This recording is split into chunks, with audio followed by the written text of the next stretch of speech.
Magnets. Many students wonder what causes magnetism in some materials.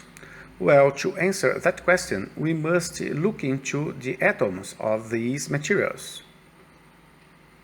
Magnets can be made of materials that allow the way their electrons rotate to be changed by rotating in parallel.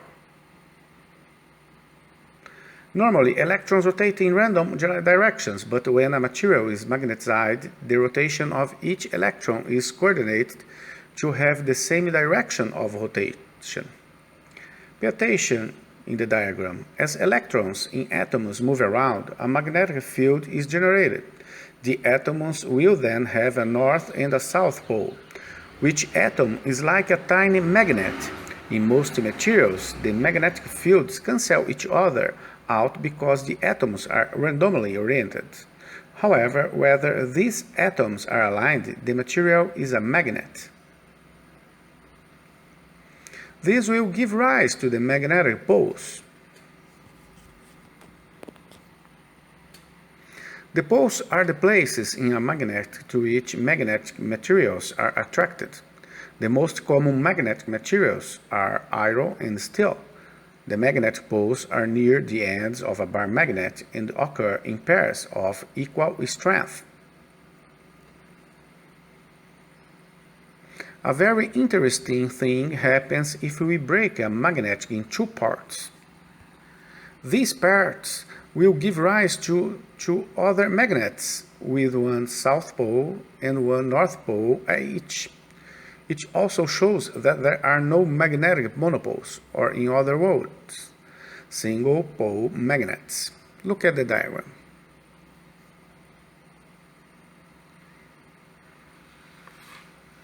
Magnets have two poles, north and south.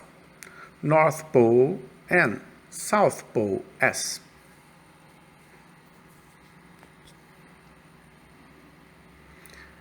Two like poles repel each other. Look at the diagram.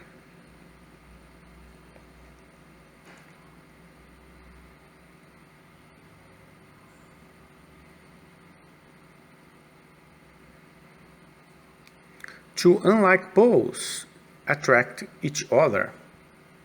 Look at the diagram.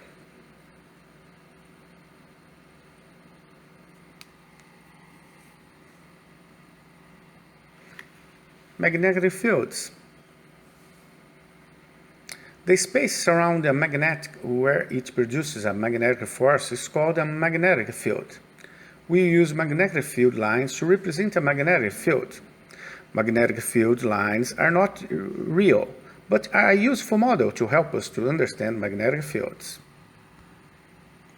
Magnetic field lines always start at a north pole and finish in a south pole.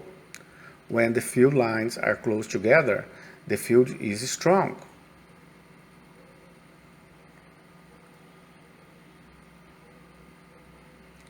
The further apart the lines are, the weaker the field is. A magnetic field is strongest at the poles of a magnet and gets weaker as the distance from the magnet increases. We know a magnetic north pole will attract the south pole of another magnet and repel a north pole. When we put a magnet into a magnetic field, the north pole of the magnet will tend to line up with the magnetic field, so a suspended magnet will rotate until it lines up with the magnetic field. Look at the diagram.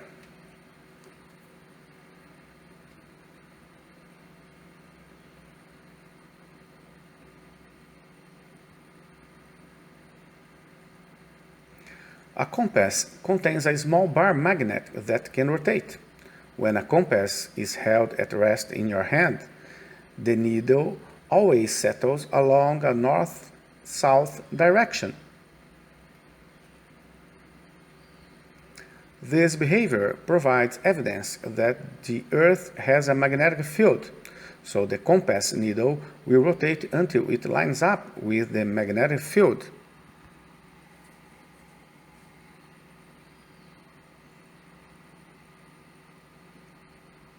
In response to the Earth's magnetic field, the compass will point toward the geographic North Pole of the Earth, because it's in fact a magnetic South Pole.